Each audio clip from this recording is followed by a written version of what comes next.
For over a decade as a doctor, I've cared for homeless veterans, for working class families. I've cared for people who live and work in conditions that can be hard, if not harsh.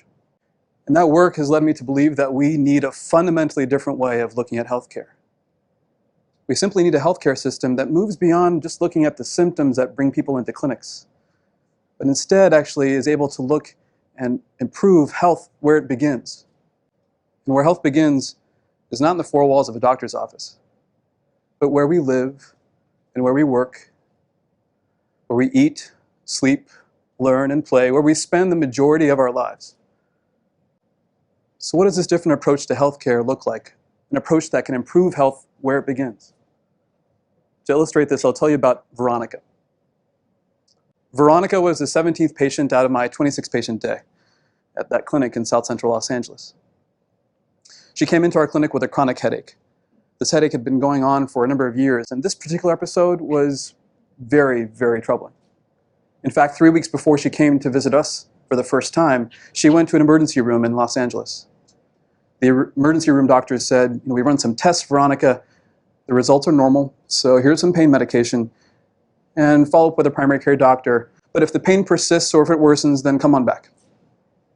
Veronica followed those standard instructions, and she went back. She went back not just once, but twice more. In the 3 weeks before Veronica met us, she went to the emergency room 3 times. She went back and forth, in and out of hospitals and clinics, just like she had done in years past, trying to seek relief, but still coming up short. Veronica came to our clinic, and despite all these encounters with healthcare professionals, Veronica was still sick. When she came to our clinic, though, we tried a different approach. Our approach started with our medical assistant, someone who had a GED level training, but knew the community. Our medical assistant asked them routine questions. She asked, what's your chief complaint? Headache. Let's get your vital signs, measure your blood pressure and your heart rate. But let's also ask about something equally as vital to Veronica and a lot of patients like her in South Los Angeles. Veronica, can you tell me about where you live? Specifically about your housing conditions. Do you have mold? Do you have water leaks? Do you have roaches in your home? Turns out Veronica said yes to 3 of those things: roaches, water leaks, mold. I received that chart in hand, reviewed it, and I turned the handle on the door and I entered the room. You should understand that Veronica, like a lot of patients that I have the privilege of caring for, is a dignified person, a formidable presence, a personality that's larger than life. But here she was, doubled over in pain, sitting on my exam table. Her head, clearly throbbing, was resting in her hands. She lifted her head up, and I saw her face. I said, hello. And then I immediately noticed something across the bridge of her nose, a crease in her skin. In medicine, we call that crease the allergic salute. It's usually seen among children who have chronic allergies. It comes from chronically rubbing one's nose up and down, trying to get rid of those allergy symptoms. And yet here was Veronica, a grown woman, with the same telltale sign of allergies. A few minutes later, in asking Veronica some questions, and examining her and listening to her, I said, Veronica, I think I know what you have. I think you have chronic allergies. I think you have migraine headaches and some sinus congestion. And I think all of those are related to where you live. She looked a little bit relieved because for the first time she had a diagnosis. But I said, Veronica, now let's talk about your treatment. We're going to order some medications for your symptoms, but I also want to refer you to a specialist, if that's okay. Now, specialists are a little hard to find in South Central Los Angeles. So she gave me this look like, really? I said, Veronica, actually the specialist I'm talking about is someone I call a community health worker. Someone who, if it's okay with you, can come to your home and try to understand what's going on with those water leaks and that mold, try to help you manage those conditions in your housing that I think are causing your symptoms. And if required, that specialist might refer you to another specialist that we call a public interest lawyer, because it might be that your landlord isn't making the fixes he's required to make. Veronica came back in a few months later. She agreed to all those treatment plans. She told us that her symptoms had improved by 90%. She was spending more time at work and with her family, and less time shuttling back and forth between the emergency rooms of Los Angeles. Veronica had improved remarkably. Her sons, one of whom had asthma, was no longer as sick as they used to be. She had gotten better, and not coincidentally, Veronica's home was better too. What was it about this different approach that we tried that led to better care, fewer visits to the ER, better health. Well, quite simply, it started with that question, Veronica, where do you live? But more importantly, it was that we put in place a system that allowed us to routinely ask questions like Veronica and hundreds more like her about the conditions that mattered in her community, about where health and unfortunately sometimes illness does begin in places like South LA. In that community, substandard housing, food insecurity are the major conditions that we as a clinic had to be aware of. But in other communities, it could be transportation barriers, obesity, access to parks, gun violence. The important thing is we put in place a system that worked. It's an approach that I call an upstream approach. It's a term many of you are familiar with. It comes from a parable that's very common in the public health community. This is a parable of three friends. Imagine that you're one of these three friends who come to a river. It's a beautiful scene, but it's shattered by the cries of a child, and actually several children in need of rescue in the water. So you do, hopefully, what everybody would do. You jump right in, along with your friends. The first friend says, I'm going to rescue those who are about to drown, those at most risk of falling over the waterfall. The second friend says, you know what, I'm going to build a raft. I'm going to make sure that fewer people need to end up at the waterfall's edge. Let's usher more people to safety by building this raft, coordinating those branches together. Over time, they're successful, but not really as much as they want to be. More people slip through, and they finally look up and they see that their third friend is nowhere to be seen. They finally spot her. She's in the water, she's swimming away from them, upstream, rescuing children as she goes. And they shout to her, where are you going? There are children here to save. And she says back, I'm going to find out who or what is throwing these children in the water. In healthcare, we have that first friend. We have the specialist. We have the trauma surgeon, the ICU nurse, the ER doctors. We have those people that are vital rescuers, people you want to be there when you're in dire straits. We also know that we have the second friend. We have that raft builder. That's the primary care clinician, people on the care team who are there to manage your chronic conditions, your diabetes, your hypertension, there to give you your annual checkups, there to make sure your vaccines are up to date, but also there to make sure that you have a raft to sit on and usher yourself to safety. But while that's also vital and very necessary, what we're missing is that third friend. We don't have enough of that upstreamist. The upstreamists are the healthcare professionals who know that health does begin where we live and work and play, but beyond that awareness is able to mobilize the resources to create the system in their clinics and in their hospitals that really does start to approach that, to connect people to the resources they need outside the four walls of the clinic. Now, you might ask a very obvious question that a lot of colleagues in medicine ask. Doctors and nurses thinking about transportation and housing? Shouldn't we just provide pills and procedures and just make sure we focus at the task at hand? Certainly, rescuing people at the water's edge is important enough work. Who has the time? I would argue, though, that if we were to use science as our guide, that we would find an upstream approach is absolutely necessary. Scientists now know that the living and working conditions that we all are part of have more than twice the impact on our health than does our genetic code.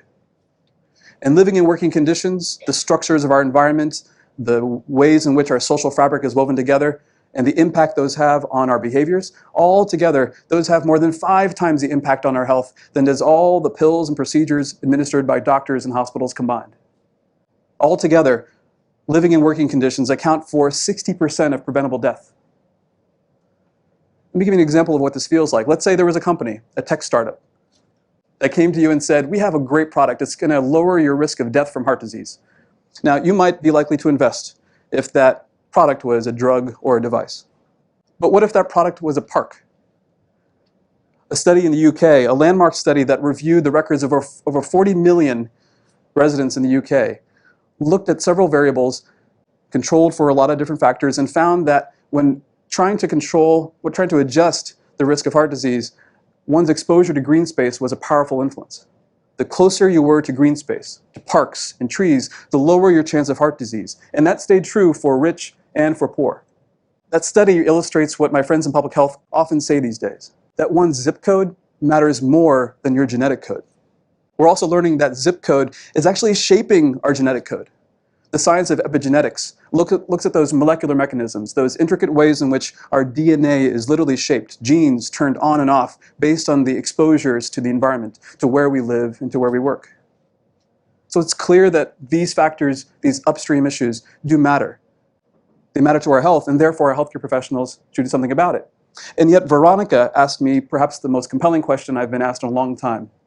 In that follow-up visit, she said, "Why did none of my doctors ask about my home before?" In those visits to the emergency room, I had 2 CAT scans. I had a needle placed in the lower part of my back to collect spinal fluid. I had nearly a dozen blood tests. I went back and forth. I saw all sorts of people in healthcare, and no one asked about my home. The honest answer is that in healthcare, we often treat symptoms without addressing the conditions that make you sick in the first place. And there are many reasons for that, but the big 3 are: first, we don't pay for that. In healthcare, we often pay for volume and not value. We pay doctors and hospitals usually for the number of services they provide, but not necessarily on how healthy they make you. That leads to a second phenomenon that I call the don't ask, don't tell approach to upstream issues in healthcare. We don't ask about where you live and where you work because if there's a problem there, we don't know what to tell you. It's not that doctors don't know these are important issues. In a recent survey done in the US among physicians, over 1,000 physicians, 80% of them actually said that they know that their patients' upstream problems are as important as their health issues, as their medical problems. And yet, despite that widespread awareness of the importance of upstream issues, only 1 in 5 doctors said they had any sense of confidence to address those issues, to improve health where it begins. There's this gap between knowing that patients' lives, the context of where they live and work matters, and the ability to do something about it in the systems in which we work. This is a huge problem right now, because it leads then to this next question, which is, whose responsibility is it? And that brings me to that third point, that third answer to Veronica's compelling question. Part of the reason that we have this conundrum is because there are not nearly enough upstreamists in the healthcare system. There are not nearly enough of that third friend, that person who's going to find out who or what is throwing those kids in the water. Now, there are many upstreamists, and I've had the privilege of meeting many of them in Los Angeles and in other parts of the country and around the world. And it's important to note that upstreamists sometimes are doctors, but they need not be. They can be nurses, other clinicians, care managers, social workers. It's not so important what specific degree upstreamists have at the end of their name. What's more important is that they all seem to share the same ability to implement a process that transforms their systems, transforms the way they practice medicine. That process is a quite simple process. It's 1, 2, and 3. First, they sit down and they say, let's identify the clinical problem among a certain set of patients. Let's say, for instance, let's try to help children who are bouncing in and out of the hospital with asthma. After identifying the problem, they then move on to that second step and they say, let's identify the root cause. Now, a root cause analysis in healthcare usually says, well, let's look at your genes, let's look at how you're behaving, maybe you're not eating healthy enough and eat healthier. It's a pretty simplistic approach to root cause analyses. It turns out it doesn't really work when we just limit ourselves to that worldview. The root cause analysis that an upstreamist brings to the table is to say, let's look at the living and the working conditions in your life. Perhaps for children with asthma, it's what's happening in their home, or perhaps that they live close to a freeway with major air pollution that triggers to their asthma. And perhaps that's what we should mobilize our resources to address, because that third element, that third part of the process, is that next critical part of what upstreamists do. They mobilize the resources to create a solution, both within the clinical system, and then by bringing in people from public health, from other sectors, lawyers, whoever is willing to play ball, let's bring in to create a solution that makes sense, to take those patients who actually have clinical problems and address the root causes together by linking them to the resources you need. It's clear to me that there are so many stories of upstreamists who are doing remarkable things. The problem is that there's just not nearly enough of them out there. By some estimates, we need 1 upstreamist for every 20 to 30 clinicians in the healthcare system. In the US, for instance, that would mean that we need 25,000 upstreamists by the year 2020. But we only have a few thousand upstreamists out there right now, by all accounts. And that's why a few years ago, my colleagues and I said, you know what? We need to train and make more upstreamists. So we decided to start an organization called Health Begins. And Health Begins simply does that. We train upstreamists. And there are a lot of measures that we use for our success, but the main thing that we're interested in is making sure that we're changing the sense of confidence, that don't ask, don't tell metric among clinicians. We're trying to make sure that clinicians, and therefore their systems that they work in, have the ability, the confidence to address the problems in the living and working conditions in our lives. We're seeing nearly a tripling of that confidence in our work. It's remarkable. But I'll tell you the most compelling part of what it means to be working with upstreamists to gather them together. What is most compelling is that every day, every week, I hear stories just like Veronica's. There are stories out there of Veronica and many more like her, people who are coming into the healthcare system and getting a glimpse of what it feels like to be part of something that works. A healthcare system that stops bouncing you back and forth but actually improves your health, listens to who you are, addresses the context of your life, whether you're rich or poor or middle class. These stories are compelling because not only do they tell us that we're this close to getting the healthcare system that we want, but that there's something that we can all do to get there. Doctors and nurses can get better at asking about the context of patients' lives, not simply because it's better bedside manner, but frankly because it's a better standard of care.